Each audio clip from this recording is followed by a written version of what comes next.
May 17th at the river. All right, so where do you want to talk about? It's like the whole thing was a pretty surreal experience.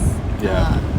Being nominated for that, for the Undiscovered Photographer Award, for the Music Photography Awards hosted by Abbey Road Studios. It's so wordy. But like a lot Sponsored by Hennessy. Yes.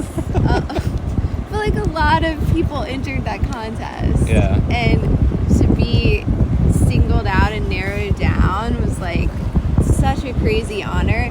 And there were other categories that had like really big photographers in it, like David LaChapelle. Yeah. Are you kidding? So cool. It was super surreal to be like just even, but then it like gave us this like personal challenge to try to figure out how to make it to London, find a hotel room, and like just figure out how to get to the event itself. Yeah, because it was all like super last minute. And not many people, I think, plan just like, oh yeah, last minute trip to Europe. Yeah. Like, let's just throw that together real quick. So like just the opportunity of that in itself was pretty awesome. Yeah, and it fell over my birthday too. So like, Yeah. my birthday, and then the next day was the party. So Start your 32nd year on Earth at a party. Yeah.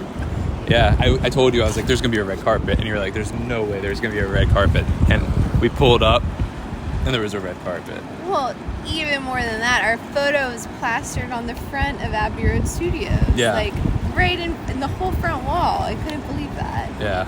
And then, you told me there was going to be a red carpet. And you're like, no way. Did not believe you. And we pull up, and there was a red carpet. It was the most amazing thing I've ever seen. So we walked the red carpet. And then got our picture in front of the sponsor wall. Is that what it's called, do you think? I'm not sure. That's what I would call it. And then you walk in I guess the infamous doors of Abbey Roads with the sign above it. Yeah, and there's like a million pictures of like everybody who's recorded there. And I didn't realize it, but also like pretty much every movie soundtrack of the past like 30 years has been recorded there. So like Harry Potter soundtrack, Lord of the Rings soundtrack, Wes Anderson movies, like so many things. So that was cool. And you kind of followed like the crowd, and then we went downstairs, and then you like walk in these doors, and it was like this giant studio soundstage thing, and it was like super produced, like lights everywhere, trussing, like a big bar in the middle of the place, just serving Hennessy. Like right off the bat, we were just drinking Hennessy. All different Hennessy cocktails. Yeah, and then you just like walk in, and then you see all the photographs kind of on all of the walls, or not the walls. It's kind of like a mini little art gallery. What are those things called? Where the photos were, where musicians put the sheet music. I don't know what those stands are called. Did you see that? Like a composer stand? Each thing was printed out and put it on a composer stand, like from Abbey Roads, which I thought was neat. And it was a cool way to display. And then like there was a stage with like a podium and a big TV screen behind it. Like it was a proper award ceremony. It was a real thing. I wasn't expecting that. Yeah, and lots of good food that David and I were just like stupid and didn't like eat. Let's eat after the awards. Yeah. They had so many good, like I turned down so many delicious things. Why? And then it was all gone after. And then the awards started, and it was like very visually stimulating. And I really enjoyed how like it was very theatric in the way of like the lights kind of like led you through it. It felt like you were part of something, because I guess we were a part of something, and just watching it happen, I was very like stoked. I was stoked like when all that light started happening. I love lights, so that's probably why. Yeah, it was really cool. And we saw Rankin, who was like has been a very big inspiration to us, and we got to speak with him for a little bit. Yeah. Which was very cool. Yeah. But like, how did it make you feel not winning?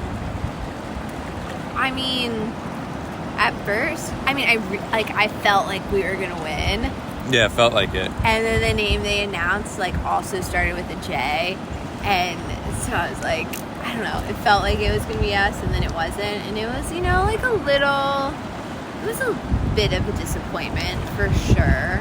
I mean, I guess, how could it not be? But it was also, like, the first time, like, we were ever standing somewhere, like, competing because of art, kind of, you know what I mean? Yeah. Not that it was a competition, like, but I guess it was a competition. So it put you in that mindset. So, like, not getting the win was kind of a strange feeling inside.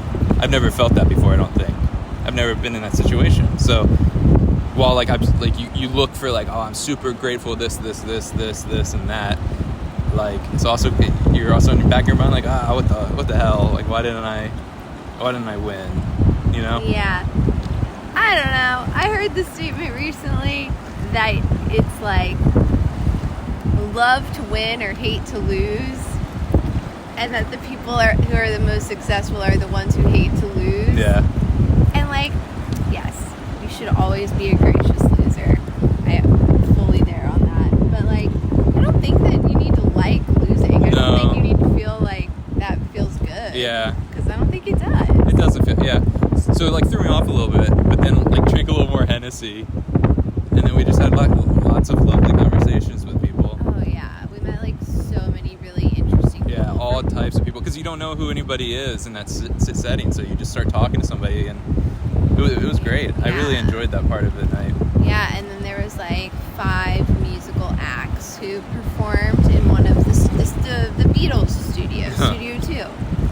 And so we had, like, 5 little mini concerts. Yeah. Drank so much Hennessy. All the way till midnight. Yeah. And talked to so many people. It was very cool.